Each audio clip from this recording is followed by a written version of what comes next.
Welcome to Talk Law Radio with attorney Todd Marquardt of the Marquardt Law Firm at marquardtlawfirm.com.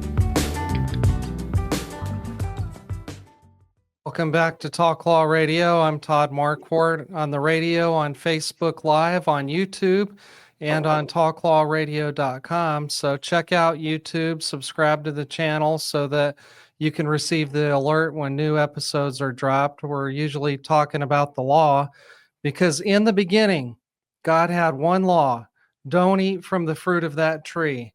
Then he gave Moses the 10 Commandments.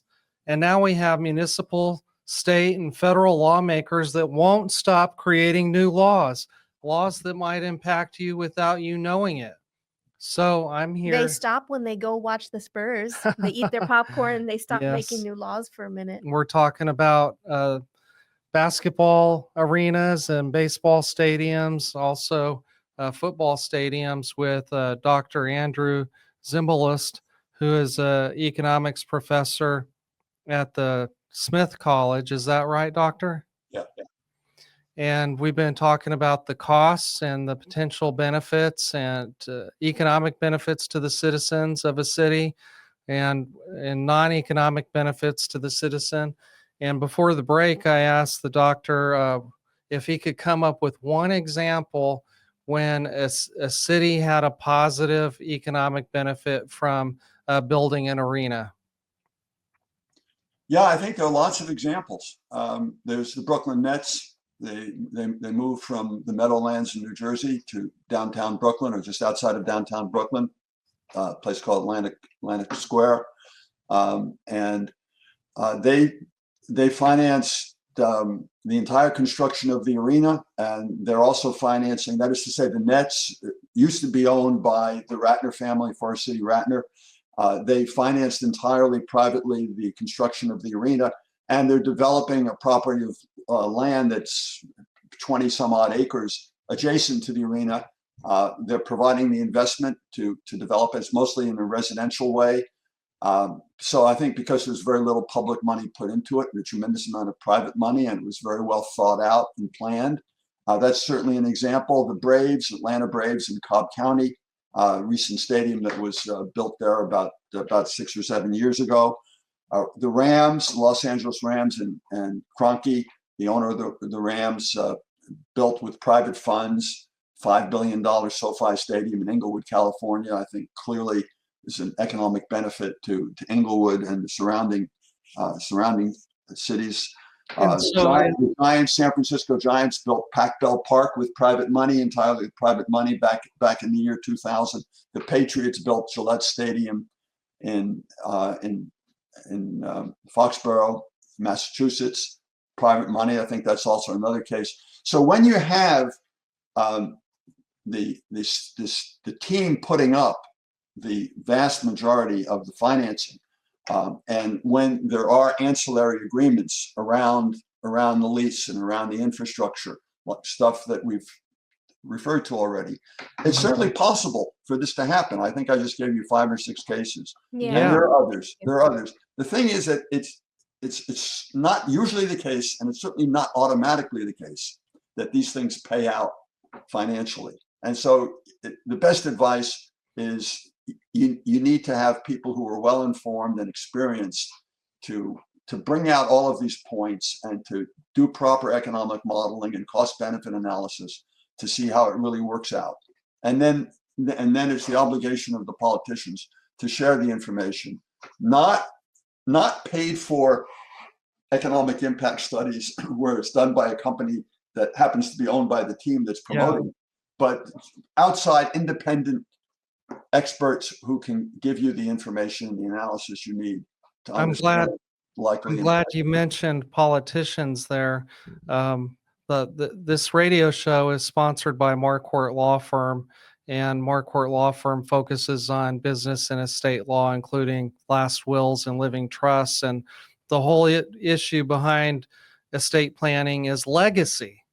And so I wondered if you had a story to tell about, are the politicians here that are involved in city government, are they worried about their legacy when they're voting to spend all this money on an arena because they're afraid of the bad legacy that they might have if they're responsible for telling the team to take off.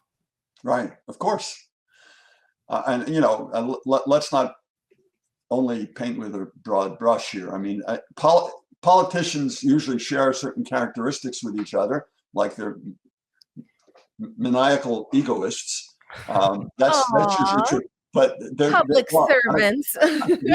Usually, but they're not all the same. Was the next sentence I was going to say. They're not. Yeah. Shouldn't say all politicians are doing the same thing or motivated by the same things.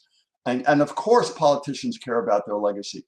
But in my view, when politicians think about impact, they're mostly thinking about the next election, and they're thinking about short-term effects. And certainly, it's a negative short-term effect if under your watch, Peter Holt took his team somewhere else. Mm-hmm. That politicians don't want that. And during the period of construction of the new arena, there will be, at least for the period of construction, there will be construction jobs that are generated. Of course, the problem with that is if you go into debt in order to pay for the construction, then you've got to pay off that debt over time. And if no new revenue is being generated, then you'll have to cut other services, as we said before, and that means less people will be employed. But in the short run, you are generating construction jobs, and so that's usually something that is a positive for the reelection of a politician. And so, yes, they care about their legacy, but I think even more than their legacies, they care about November when they're going to be up for reelection. So, good point. Speaking of legacy, what would you want your legacy to be? What values do you hope your children learn from you, or what impact do you think you've made on the community? How do you want to be remembered? Well, with regard to my work in sports economics, I try to be a straight shooter and to provide information for people to make choices. I think there's too much that goes on in our economy and in our political system where people are purveying false information. And so and look, at the end of the day, what I care about most right now is that we learn to treat each other better as human beings, and we learn to protect the precious democracy that we've built in this country. Amen. Amen. So here in San Antonio, we have a great number of arenas and stadiums. We have the Alamo Dome. We're making it rain arenas up in here. The AT&T Center, which is now known as the Frost Bank Center. And we have Freeman Coliseum. Right. And now they want to build another one. What do municipalities do with the old stadiums and arenas? Well, more often than not, they are knocked down. They're taken down. And then the land, again, an arena, it takes up 6, 7, 8, 9 acres of usually valuable urban real estate. And so you don't want to just keep it there for the sake of not taking it down. But sometimes the arenas find other uses. So there might be a college team that can play there, that you might be able to bring certain high school competitions there. You might be able to bring concerts to an arena. There's a variety of possibilities. Now, sometimes those possibilities won't work out because you have a brand new arena where you're going to put those events. But sometimes there's enough demand and enough activity where you can maintain the old arena. So it really depends on the particulars of the situation.